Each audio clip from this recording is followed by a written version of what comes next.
Good evening. How are you? Well, it's hot as hell again outside, so I'm standing and talking. And the reason I'm talking is because I am outraged and disappointed at the transparent effort of some few to derail the presidency in its efforts to return to office again in this November's election. There is no answer that will satisfy those who want to bring down Biden. They appear so convinced that he cannot win the election that they want him to agree to step down. They don't have the power to do that. Millions voted for Biden in primaries to put him where he is the obvious nominee to run for president of the United States on the Democratic side.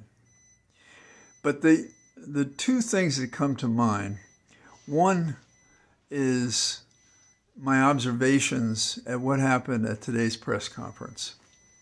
The press secretary gave the press the kind of information they claim they've wanted, which is, has Biden had some neurological disease? Which explains this.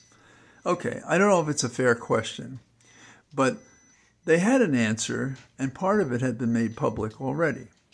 In February, there was a report that took the House physician's report, O'Connor's report, and the information from a neurological consult, which said that Biden had no neurological problems. Today, the press secretary added details. She struck me as one who felt that she was under attack, and she tried to have people to observe regular order when speaking to her. But she emphasized the fact that there were no indications of any neurological disorder according to these reports, and cited that the doctor had been there before. But that was like a child who doesn't like the answer they get. So there must be something they have to know. Who is this doctor? They asked that.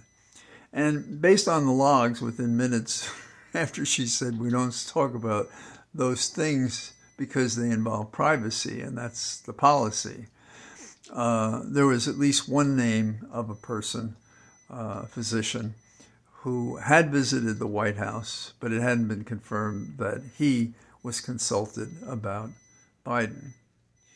But the net of it all was that they had disclosed information that the press wanted, but they didn't like what they heard. So they're pushing for a different conclusion, for a different statement. Now, that's number one. It was unseemly, it was unnecessary, it was assaultive, and it was un-American.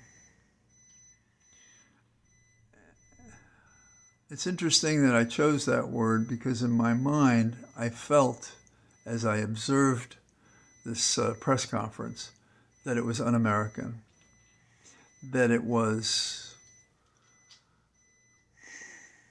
lacked the respect that is necessary to have an intelligent discussion on the facts. The questions are asked as if by the question itself that there's something hidden and something wrong going on.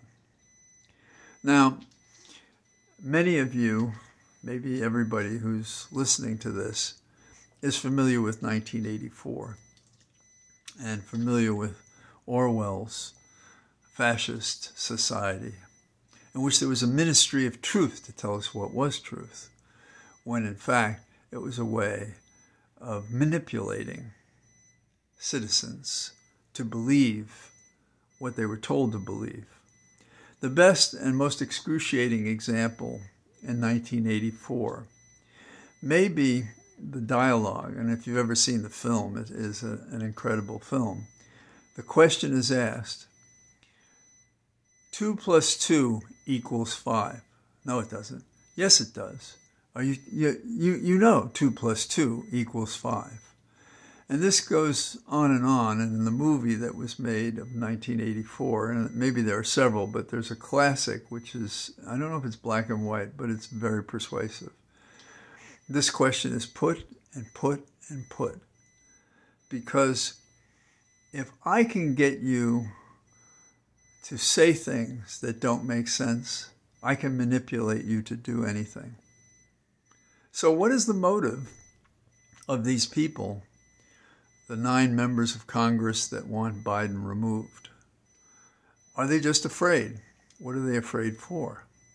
Are they afraid for losing their seats? Because they talk about, will we lose the House and the Senate? Perhaps. Do they really believe it, though they don't have much information? They say that if we split the team and put Vice President Harris at the head, we'll be in good shape. But 538, which is a polling mecca, if you will, now owned by ABC, has had a section comparing in battleground states both Biden and Harris. And Biden did much better in all those locations. Now, don't get me wrong, it's not a criticism of Harris. Harris has been vice president. She is somewhat less visible, somewhat less known, perhaps because when she is known and is talking about the border, that's a difficult issue. She was handed that issue because it was believed, and I think she's done what she can with that issue. And then on another issue, she's just been a tower, a beacon to people on the question of whatever happened to our right to be let alone, the right of a woman for choice and to have dominion over her own body. The facts say that Biden had a bad night. Could it be more complicated than that? Maybe, but day by day, there's more and more information known. Day by day, we see performances by the president, by Mr. Biden, President Biden, doing what he does. And in a week in which Biden could be scoring points, what's happening? His role with NATO is diminished by the failure of these so-called Democrats in a so-called party to support the president. This is a moment in which Biden can show how he's made a difference in the world, in Europe, how he's created a position, perhaps, that saves Ukraine. But that moment is muddied, compromised, because there's blood in the water and ambitious men and women will take advantage of it. I saw as an encouraging sign that the senator from Virginia, Mark Warner, apparently did not push a meeting with the president. I don't know the details, but if it's as I suspect, which is to give the president the room he needs to think about it himself, then that says what I've always known about Mark, what other people have known about Mark. If it's a pause to plan an attack on the president when there's so few righteous ways that can be done, and none of them apply here, then it's another sad event, disappointing event. I have said here and elsewhere before that the tough thing about politics is that your heroes will break your heart. And it happens. And in politics and in this nation, let's face it, we may think of it as a hybrid capitalistic state that's concerned about the social welfare. But when push comes to shove, it's about business. It's about margins. It's about winning. It's not always about doing the right thing. Ironically, we have a con man running against a good man. And we have a good man who is resisting his party and resisting elected officials to do what he believes is right. He knows in his being and his soul he can do this. I think he's the kind of man who would tell us if he couldn't. I am sick at our leadership failing us. But the reason some of them have pulled back is because there's a sense the base that supports Biden does not like what it's seeing. And so In the days ahead, I hope gradually this opposition will wither away as it never should have existed. And we will regain the ground. And they talk about how we're losing in the polls. Well, they should look more carefully, because the poll indicates that there's like a status of equal voting support for both Biden and Trump. It's remarkable. This country has argued itself to a point of impasse. Biden's the man to take us out of this impasse. Biden is the man who can show us by what he's accomplished in the past he's worthy of where he'll go in the future.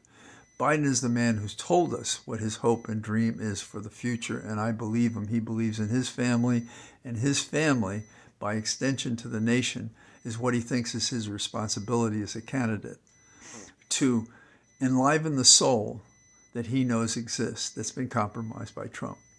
So that's what I have to say. And hopefully tomorrow I'll be out walking. But otherwise, have a good evening. Talk to you soon. Bye-bye.